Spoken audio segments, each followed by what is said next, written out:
Even though having a tripod is an absolute must for a landscape photographer, from time to time I feel the need to let my tripod at home and just wander the landscape free with just my camera in my hand. Whenever I want to do that, I have to follow a set of rules to make sure that all my photos are sharp. The first rule is to activate image stabilization on your lens and/or your camera. The reason for doing that is because you will gain at least 1 or 2 stops when you're doing handheld exposures. I know the camera manufacturers claim that the image stabilizer will offer you many stops, but think about like this: only 1 or 2 stops, it's more than enough. The second thing that is extremely important is to know what exposure time to set in order to have a sharp photo. And in order to know what exposure time you need, the minimum exposure time that you need is to know the focal length you're using to photograph with. To know the focal length you're photographing with, it's very simple. You just look on the lens, there are usually markings, and you know exactly what focal length you're using.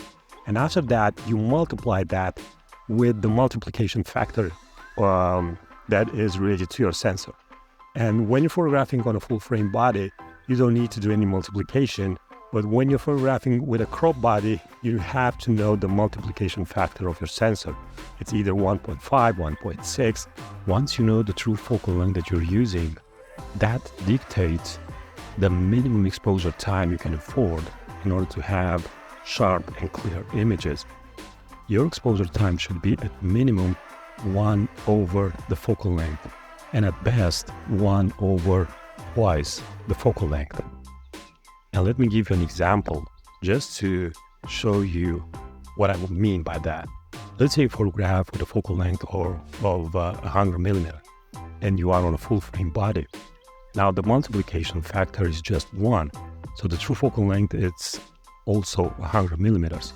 Now your exposure time has to be at least 1 over 100, and the best should be over 1 over 200.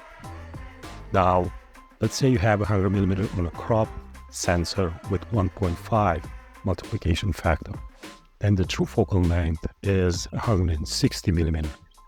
Now, your minimum exposure time is 1 over 160, and best you would have twice the focal length, so you would have 1 over 320.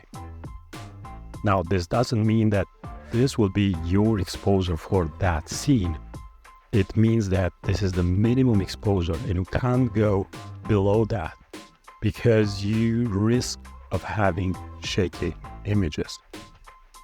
The third thing that I'm doing is to raise my ISO, especially if I'm photographing inside the forest. I know that it's going to be darker, and having my ISO a little bit higher will help me achieve that minimum exposure time.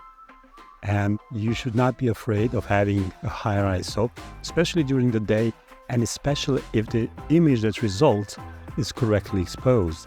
In that situation, the level of noise will be minimum. Even if you're going to have ISO 640 or maybe 1200, it's not going to be that big of a problem.